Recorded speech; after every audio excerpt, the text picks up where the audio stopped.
When it comes to messaging, and Democrats who are on the campaign trail as we speak with a Congress that is not in Washington, is this an ad that's already been written for you by the president?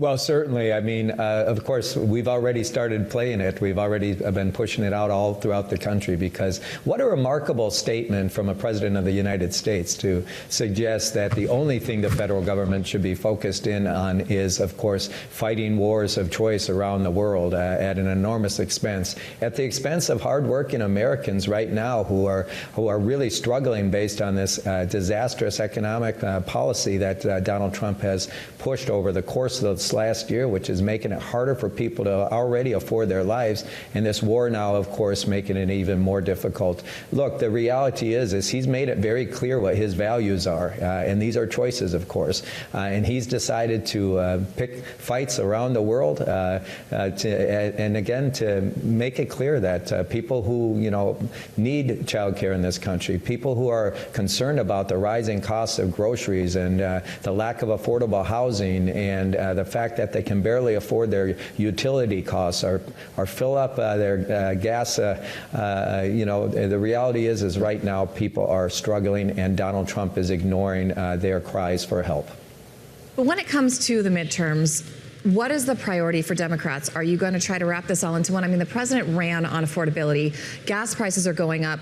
How are Democrats planning to capitalize and message on that? Because sometimes the messaging is not your party's forte, but there is a lot there to do. How are you going to make this happen for your party? Well, listen, I would say if you look at the last year, we have had tremendous success. We've won over 90% of the elections on the ballot, historic overperformance, which is about 14 percentage points on average, which is an all-time high. And the through line is that all of our candidates focused almost exclusively on affordability, making sure that we address the anxiety of this nation right now, which is really around the economy. Many Americans are falling behind, and no one feels like this economy is working for them right now. And so as we go into these last 214 days left until the midterm election, we're going to focus on three really important things. One is, of course, affordability. How do we make sure that you can afford to get to work? How do we make sure that you actually have a job to go to? How do we make sure that you can afford your rent or your mortgage or putting groceries on the table, as I mentioned earlier? Second, we're going to focus on the emerging healthcare crisis in this country, based on the big ugly bill and the fact that they're going to take away so much revenue from healthcare systems in this country. 300 hospitals are going to close. A quarter of nursing homes are going to close. Healthcare premiums are rising on almost every American right now. Healthcare is an emergent crisis in this country. And the last thing we're going to focus on is fixing this corrupt and rigged system that only benefits the wealthy, the well-connected, and the powerful at the expense of everyone else in this country. And so that's what Democrats are focused on. We're going to focus on delivering real solutions to what's vexing the American people right now, and not focus just on fighting wars of choice around the world that are costing the average American household is paying $400 more a month to litigate this war in Iran, and it's $400 a month they don't have based on this disastrous economy that Donald Trump has pushed. With a gallon of gas at $4.10 today on average, according to AAA. Ken, we want to talk to you about resources. We had a conversation just last week on Bloomberg with Congresswoman Susan Del Bene, who chairs the DCCC. They're targeting Trump plus 11, plus 13 seats in some districts, making this a much wider effort. I realize you have history on your side. You might even have the message on your side, but how about money? The RNC has a nearly 7-to-1 money advantage over the DNC right now. You pulled in $10.3 million in February, the RNC $18.5 million. Do you have the money, the resources to pursue that many seats? Well, absolutely. And in combination with the DCCC, the DS, and our other partners, of course we do. And look, we don't need to outraise the Republicans. We just need to raise enough money to be in the ring so we can compete and fight. And I'll give you an example on that. In Texas, we flipped a state Senate seat there. It was a plus 17% Trump district. Our candidate won by 14 percentage points, meaning it was a 31-point swing. And the Republican opponent there raised $2.5 million to our candidate's $380,000.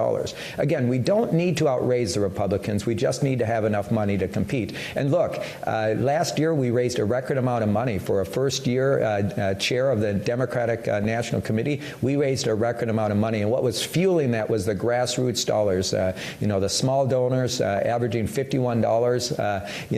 That was what was fueling our effort, and we raised a record amount, which allowed us to win a record amount of races. Of course, we've got wind at our back. We've got momentum, as you mentioned. We've got a message that's resonated, and we'll have the resources to make sure that we can compete. And as you mentioned, because of this historic overperformance, we've been able to expand out the map. We can now, any Republican who sits in a 14% or less district in this country is now targeted by the Democratic Party because they are vulnerable. And that's 50 Republicans who sit in those seats are now on our target list. We've got a great path to the U.S. House, and as crazy as it sounds, there's an equal chance of us winning the U.S. Senate back as well.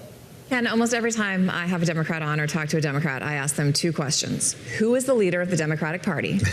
And if you actually take back the House and or the Senate, is there anything you can actually do to stop the legislative agenda of a president who seems not to care whether he has congressional approval for most of the things he does? Well, let me answer the first thing. Look, there's many leaders of the Democratic Party. I happen to be one of them. I'm the chair of the DNC. But isn't that part of the problem? Yeah, well, no, look, this is always the problem for either party when they're out of power, right? The reality is that, the president and the party in power has a much bigger megaphone. That's just always the case. And so we've got great governors out there. We've got great mayors out there. We've got wonderful members of Congress. So there are many leaders. And of course, we're a big tent party. That means we've got lots of different ideas out there, right? And as we come into this presidential race in 28 and we get a nominee, of course, then, it will start to come into focus who the leader of the Democratic Party is. But until that time, right, we have many leaders who are delivering for the American people, who are actually standing up. I've been very proud of watching what our governors have done during this last year to actually deliver on promises that they've made to the American people. I've been proud of watching our mayors use the power they have to protect communities in this country from this administration. I've been really proud of our members of Congress using their platforms to actually speak out and hold this president accountable. And so, look, there are a lot of leaders of the Democratic Party, and look, I get that question a lot. I'm very proud of the fact that we have so many great leaders in this party who are standing up, delivering on the promises they made to the American people, and actually fighting to make a difference in their lives. And on the second piece, look, I think when we win back control of the Congress and hopefully the Senate, our job is to pass legislation, to actually stand up and do what we said we were going to do, and put it on Donald Trump's desk. And, make him make a choice. If he's going to actually sign legislation that's going to bring down the costs for American people and actually help create jobs and actually restore health care access in this country and help, families that are struggling with child care and finding jobs. At the end of the day, if we do those things and the president still refuses to sign them, the Republicans will have no chance of winning in 2028. So what we're going to do is we're going to focus on doing our jobs and delivering on the promises that we made to the American people. It will be up to the president to decide whether or not he wants to join Democrats at that point. When we consider what primary voters are looking for here in this midterm cycle, there was fascinating research out recently from the group Third Way, of course, famously moderate, according to some dangerously moderate, depending on the progressive you might be speaking with. They talked about what primary voters' lives are like, what primary voters are looking for, and it came down to basically a question or an argument of pragmatism versus progressivism. 75% of Democratic, self-identified Democratic primary voters said they prefer pragmatism to 25% progressivism. Is that going to be an important theme to follow in this campaign cycle? Well, look, I don't like to put a label on any of this. I do agree that what Americans want right now is results.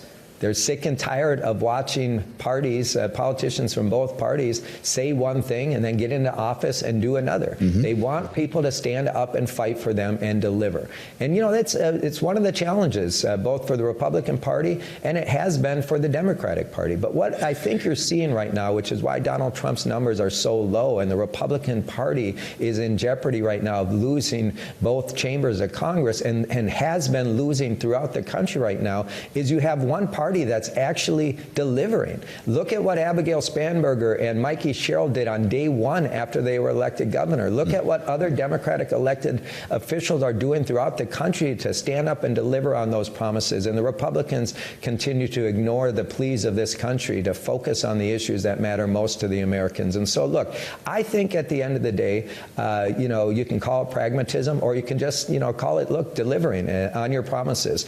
One of my first bosses said that you should never separate the life you lead from the words you speak. And it's critical right now because most Americans are just sick and tired of politics as usual. They want someone who's going to stand up, be their champion, and help them actually get ahead, not just get by. All right, on that note, Americans are sick and tired of politics. They are frustrated with Congress members in both parties, and they have a new accountability buddy making its presence known, and that is TMZ, the site we usually think of as gossip. We spoke to Harvey Levin of that site about why they are now going after members of Congress who are seen on vacation while the government is shut down. We're going to play some sound for you. When you look at what we're doing with these photographs and videos, it's really the big thing we're doing, because what we're doing is we're showing how the public feels about them. And I think they've lost that big view of it and started looking at it, the blame game, that the Republicans didn't vote on this or the Democrats didn't do that. And they're not stepping back and looking at Congress as a whole. We only got about 30 seconds here, but I'm curious what your reaction to this is, because it does tap into a broader spectrum of the American public really annoyed that Congress is not doing what they sent them there to do. Yeah, I've always said sunlight is the best disinfectant. It's important for folks to hold elected officials and leaders in Congress and throughout the country accountable. And, during a time when government shut down and you see, politicians taking vacations, politicians, not doing their job while people are suffering, of course people are going to be frustrated. And so, again, this should be a wake-up call to every politician in each party to make sure that in times of crisis like this in this country, it requires people to stand up, do their job, and deliver for the American people. And again, Democrats are doing that. Republicans are sitting on their asses while people are suffering in this country.